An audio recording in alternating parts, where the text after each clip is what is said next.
Hello everyone and welcome to this evening's session of Well Versed, the series of poetry discussions featuring myself in discussion with poets who now I can say in the past tense featured at StAnza 2022, which happened between 7th and 13th March this year. And for those who don't know me, my name is Lucy Burnett and I'm the festival director of StAnza. And fresh off the back of what I feel was certainly a very successful festival, which drew to a close now just over a month ago, I'm thrilled this evening to welcome not one but two poets who featured prominently at this year's festival. Indeed, both of them were there right from the start of the festival to the end of it. So not only did they enjoy their own events, but they were a fantastic presence throughout. And Jenny actually blogged about lots of our events throughout. So thanks to Jenny for that. But first of all, I'd like to welcome Adnan Al-Sayegh, our featured poet this evening. StAnza 2022 had a focus on exploring the role of narrative in contemporary poetry. And within this bigger theme, the Friday of the festival focused upon poetry engaged with questions of exile, migration, and roots and belonging. And when it comes to Adnan's work, not only is narrative and also experiments with it crucial, but to my mind, his work represents one of the most interesting examples of a poetry and a poetics. So it informs his form as well as the theme of his work, both informed by and engaged with questions of exile. Indeed, the recent English translation of his work, which we'll be focusing on this evening, Let Me Tell You What I Saw, to my mind has been one of the most beautifully devastating poetry experiences I've had both the horror and the pleasure to read this year. I say horror because of the themes and the subjects which it engages with. Adnan was born in Al-Kufa, Iraq, but has lived in exile from his homeland since 1993.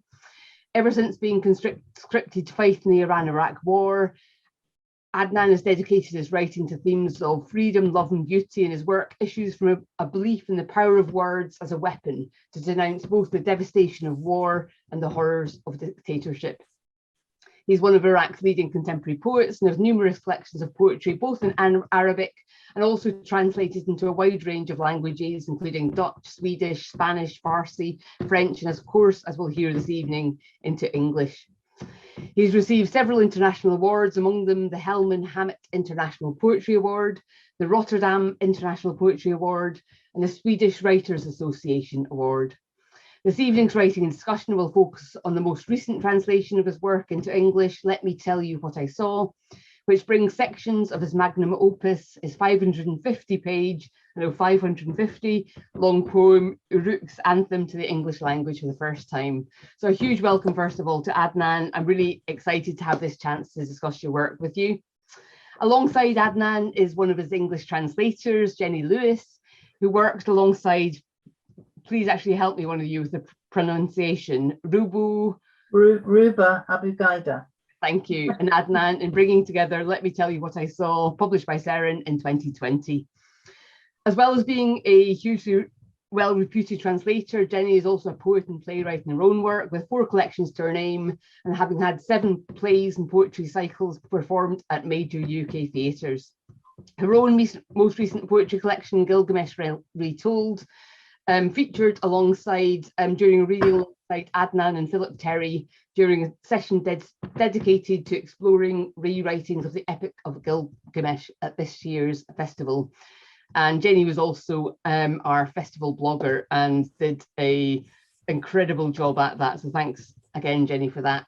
In addition to translating Uruk's Anthem, Jenny has published 3 chapbooks from Mulfran Press in English and Arabic with Adnan, which are part of the award-winning Writing Mesopotamia project, which aims to build bridges and foster friendships between English and Arabic-speaking communities. I'm going to stop there. I wanted to give both of them a full welcome. But before we actually get going into sort of some discussion about some of the questions which I'd like to explore with Adnan and Jenny, we're going to have 5 minutes of a reading, both from Adnan in the original Arabic and then Jenny from the translations. So Adnan, Jenny, over to you. Thank you so much, Lucy. A wonderful introduction. And also StAnza was one of the most extraordinary festivals I've ever been to. I think we both thought that. So congratulations. Thank you. So Adnan, do you Thank want you, to start? thank you, Lucy, and thank you, Jenny, and thank you everybody with us and to this night. I am so happy to enjoy it with you. Okay. Do you want to start, Adnan? Yeah, مقاطع من نشيد أوروك. Let me tell you what I saw.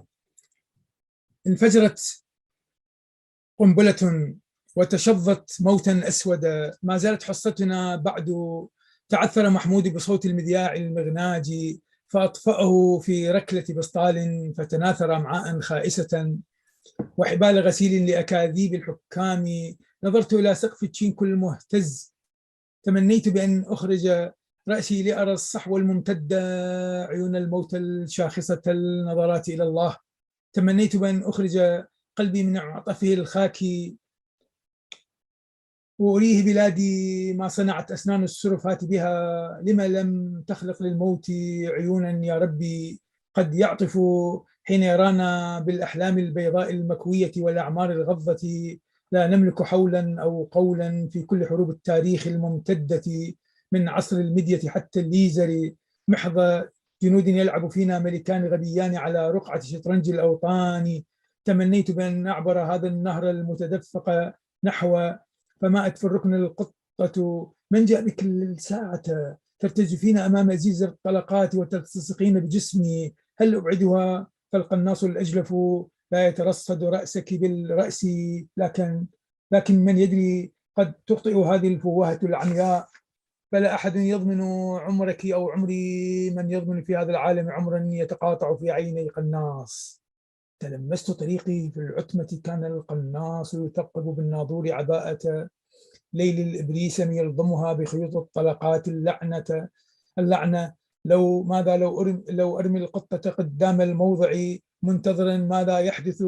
نحن تساوينا بأوان الحرب المستطرقة، انتفضت روحي ولعنت حماقة أفكار الحرب. تخيلت الجسد الناعم منخوبا يتلوى بين الرمل وكف الممدودة بركة دم. لدت بزاويتي أتحاشى طول الليل مواء العينين اللامعتين. دنوت هدهد رأس المسكينة معتذرا فاختبأت خلف الجليكان.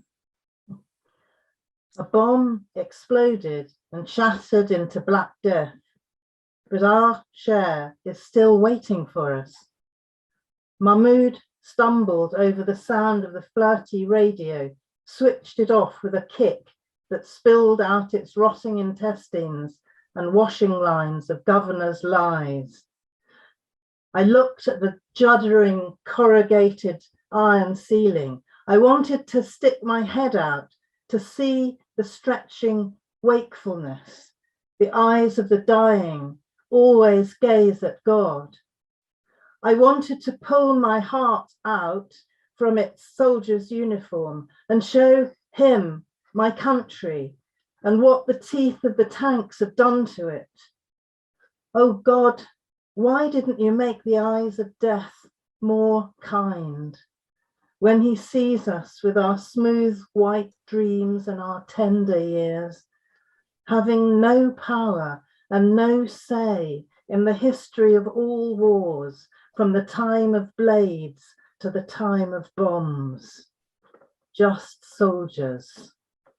Two stupid kings are playing with us on the nation's chessboard. I wanted to cross the overflowing river towards a cat meowed suddenly in the corner. How did you get here, trembling in front of the sputtering gunshots and clinging to me? Shall I shift her out of the way? The thuggish sniper doesn't want your head, but mine. But who knows, his blind muzzle might make a mistake. No one guarantees your life or mine.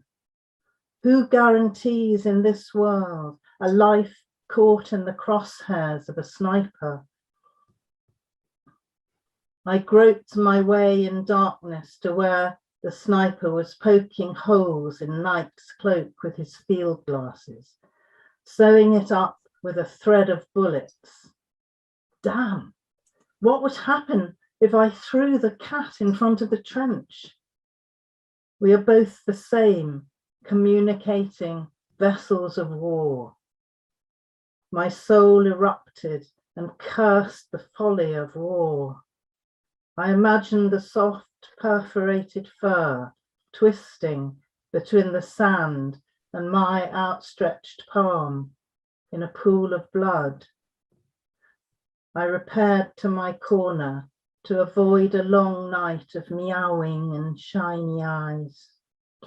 Then, apologizing, I came closer, stroking the head of the poor cat hidden behind the jerry cans. Thank you. Thank you. Thank you very much.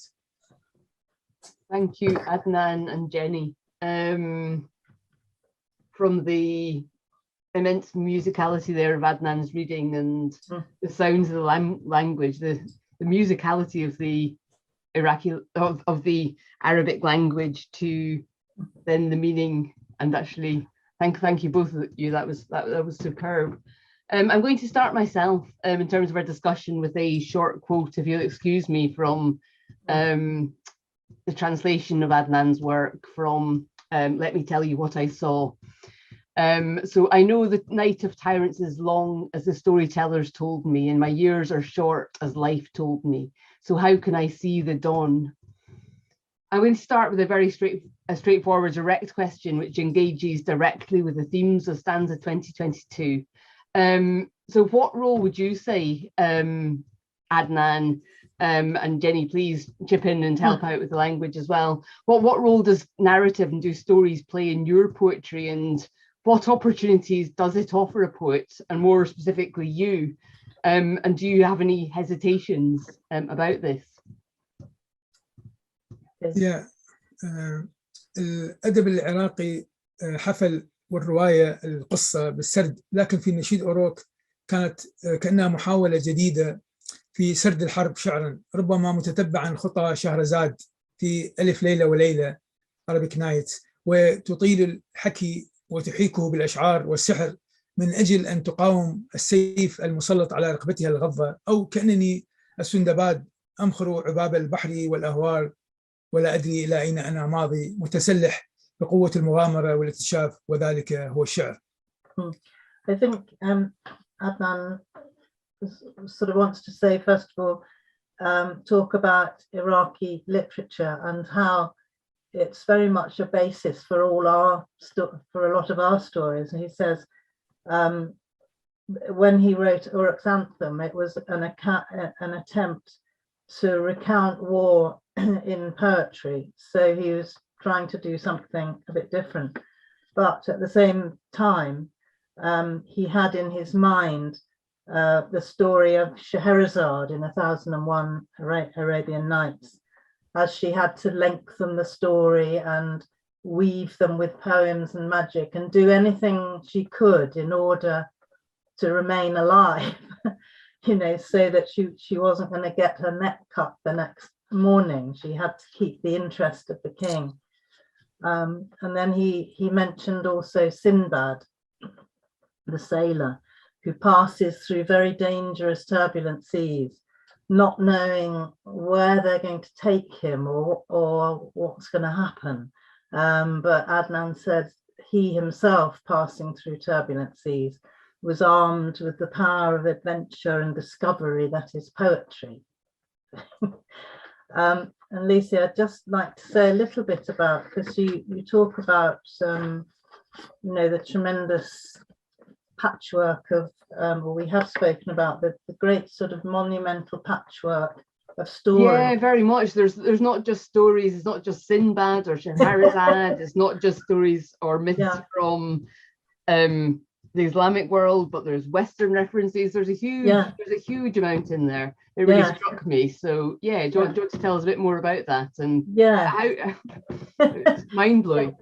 Yeah, well, Adnan, you tell us about how you started, you know, reading the world in Baghdad in the libraries when you were a teenager.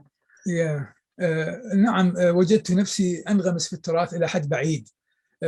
ملتهم من رفوف الكتب القديمة شرق وغرب، ثم أقف أمام هذا التراث، التاريخ، الدين، النظام السياسي، الاجتماعي، الثقافي اللي أوصلنا إلى ما نحن عليه.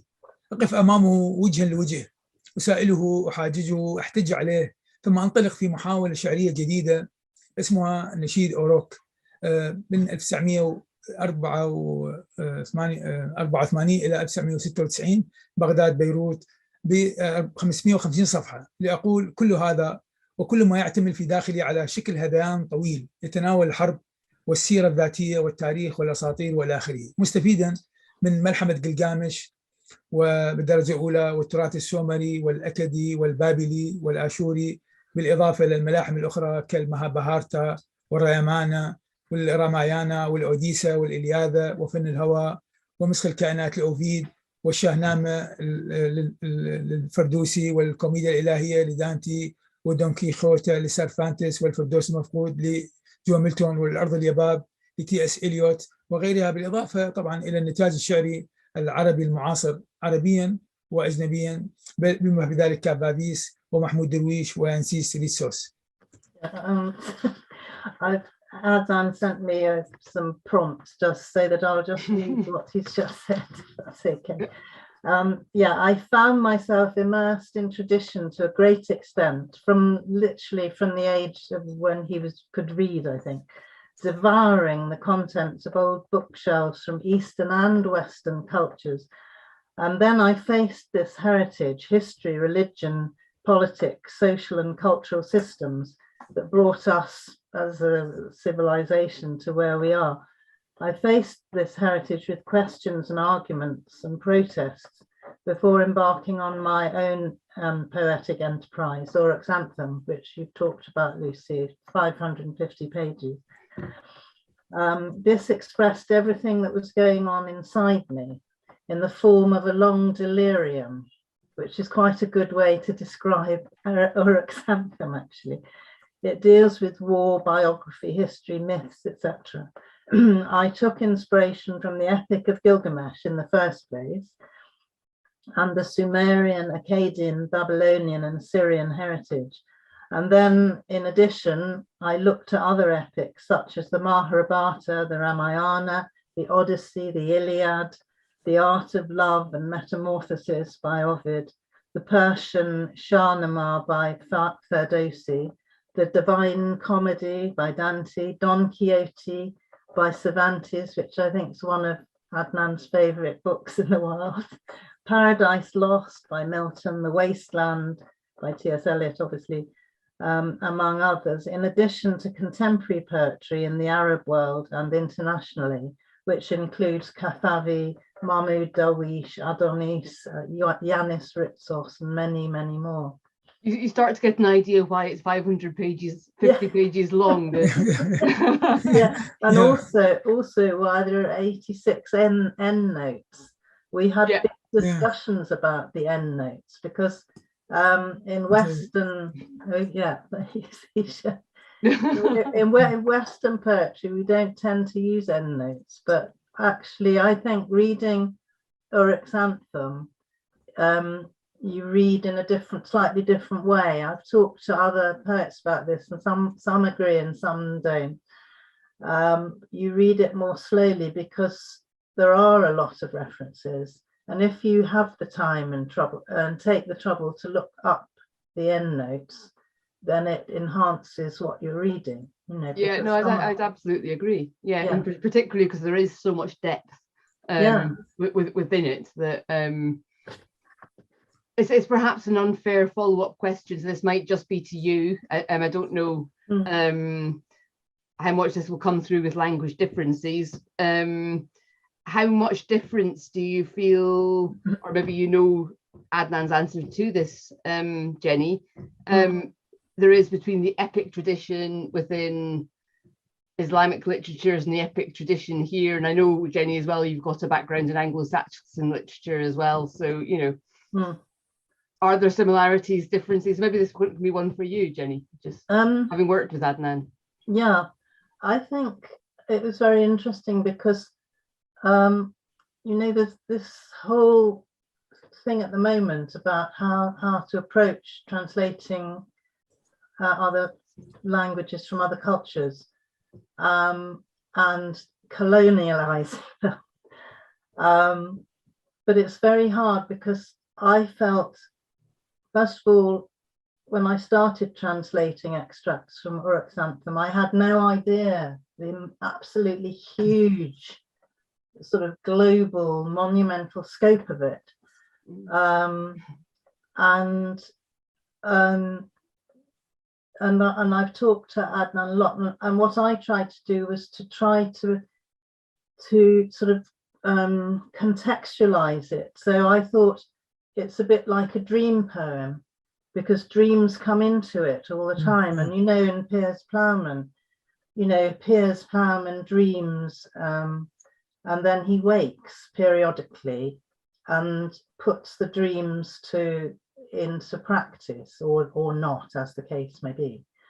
And that's quite similar in Uruk-Santham, in that there's a lot of dream, there's a lot of delirium, there's a lot of illusion, and then between that there's this incredibly wise mind talking to us about war, about this terrible, nightmarish, horrific experience that he's had. So it's sort of combining epic, you know, the Iliad, all the horror of the Iliad, and all the young men who are felled like flowers on the field, but not, because it's so gory and brutal. Yeah. So I often think of stories as a process of us making sense of the world, because it really struck me with some of the techniques and the voice of the character, and the way that the narrative is destabilized got across that sense that we can't make sense of war. It's senseless. Yeah. That came across very strongly. I'm going to ask a question. I'm going to move on to questions of war, because obviously it's something very much at the forefront of a lot of our minds at the moment. So in the afterword to Let Me Tell You What I Saw, there's a quote from Adnan from an interview in the Irish Examiner. Adnan asks, "Are wars inevitable? When people learn and grow, they will not think of fighting, but of dialogue, peace, and fruitful cooperation to build a better life. Wars are the language of a primitive people who are unable to interact with or assimilate their thoughts. Therefore, knowledge is a safety valve for humanity." It really struck me how these ideas continue to be relevant to the current day in the context of the war in Ukraine and many other places around the world, and as they have been indeed during all of human times. I wanted to ask you, Adnan, how do you think that poetry enhances knowledge? Can you say a bit more maybe about that? And is this true of all poetry, or yeah? Yeah, I think he's, when we do you understand? Can I number 4, I think, about the war? Yeah. Number 4, because of أمام فكرة الموت بحد ذاتها، فكرة الموت المستمرة والحروب المستمرة، عبث الحياة بالإضافة لاستبداد السلطة والقمع والرقابة الصارمة، وأمام صمت العالم أيضا صمت الرب، كان علي أن أسجل كل ذلك الصراخ والعويل في داخلي بشكل سري على شكل هذيان طويل ومرير. لقد وجدت في تلك الكتابة بهذا الشكل المفتوح متنفسا خلاقا لي. أيضا وجدت في الشعر قوة لمواجهة الحرب وضد الحروب، القمع من حروب بلدي، وحتى اليوم الحرب الروسية الأوكرانية والإبادة التي نشهدها اليوم من على شاشات التلفزيون التلفاز. He says that faced with the constant threat of death and continuous wars, the absurdity of life, as well as the tyranny of power, oppression, and strict controls, in the face of the silence of the world and the silence of the Lord, he said, he had to record all that screaming in him secretly in the form of a long bitter poem, because a lot of it was written while he was actually in a prison in the Iran-Iraq war. So he says also, I found in poetry the strength to confront war and stand against the wars and oppression of my own country until today, and the Russian-Ukrainian war and the genocide we're witnessing today on TV screens. It still goes on, but I think what Adnan said to me earlier today is it triggers all his old, all his old experiences, the pictures of not just the war and the killing, but the orphans and the widows and the refugees. I think أنها كارثة كبيرة بكل معنى الكلمة. أعادتني مشاهد الموت مرة أخرى بسؤال الشعر والوجود. كيف يحق لإنسان أن يصادر أو يقتل إنسانا؟ كيف يحق لدولة أن تصادر أو تقتل أو تسلب دولة؟ هل نحن في شريعة الغاب والعالم اليوم 2022 في أوج تطوره وتطلعه للخروج للحرية والتقدم، وأيضا في أوج تحديات الكونية الكبيرة، البيئة، الأمراض، التلوث، الإرهاب، المجاعات وغيرها. Number 5. I think, he's just saying how unbelievable it is that it can still be going on, and the scenes on TV bring home to him again and again the question of poetry and existence, and how can poetry be relevant in times of war. So thank you. Thank you. Have we got time to read a little bit more? Yes, go on. I think that since we've had the two of you in particular, I think there's no harm overrunning for a few minutes. Can we overrun just by? Yeah, absolutely. I would love to hear another fragment of your work. Thank you both. So it's about 5 minutes. That's all right. That's super. Yeah.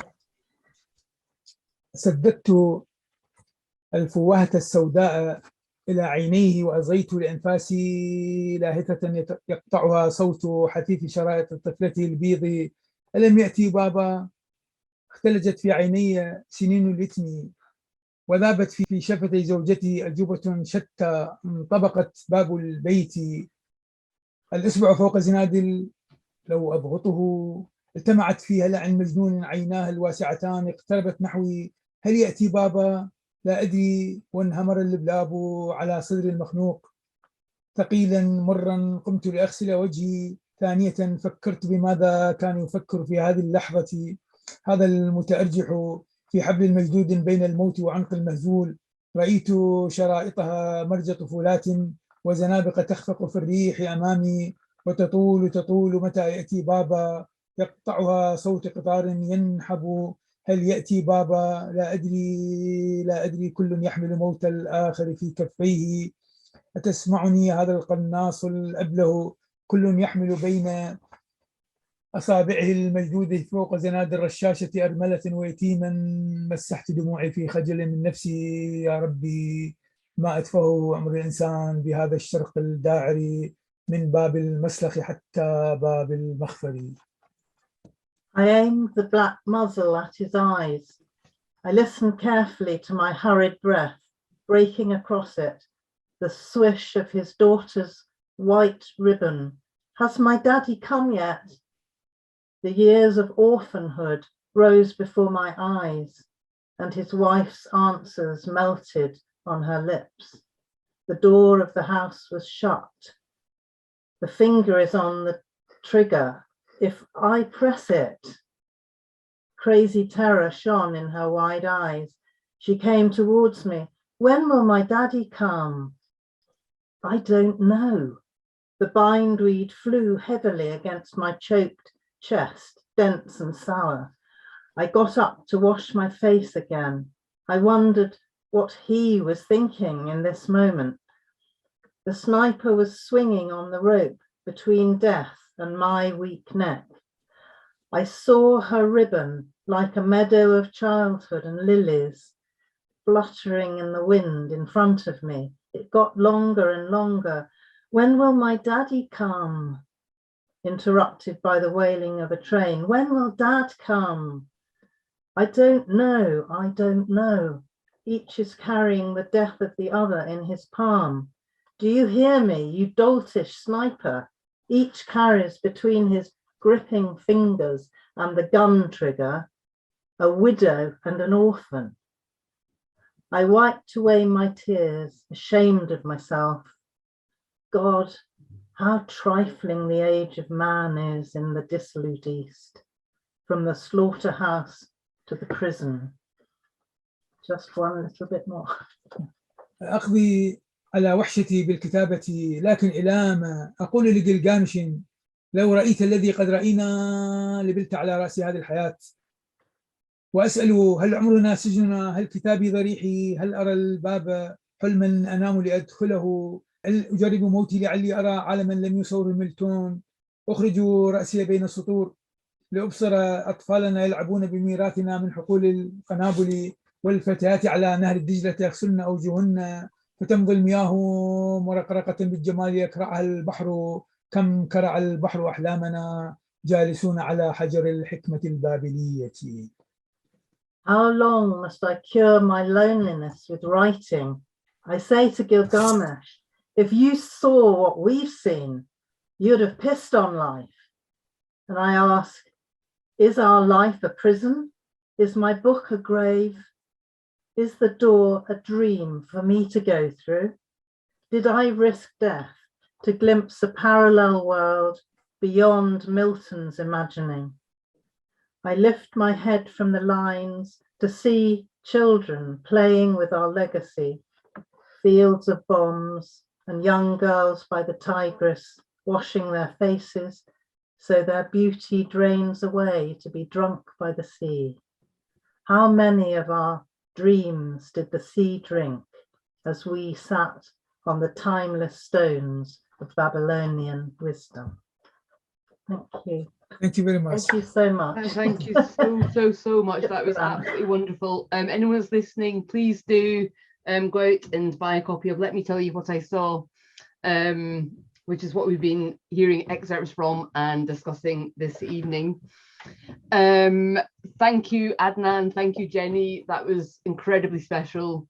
It's also been really important to me as well to have one of these well-versed sessions which focuses on poetry and translation, since that is StAnza does pride itself on being an international festival and having a large component of work in translation. So thank you both again. That was absolutely fantastic. I also look forward to our next session, which will be happening on Monday 9th May, again on YouTube on the StAnza channel, when we'll be hearing from Fiona Benson. So to myself again in discussion with Fiona. I would invite you all to say thanks again, but all at home, just raise a glass and join me in saying a huge thanks to Jenny, a huge thanks to Adnan. Thank you all for joining us for the perfect conclusion to a glorious sunny bank holiday weekend. Thank you very much.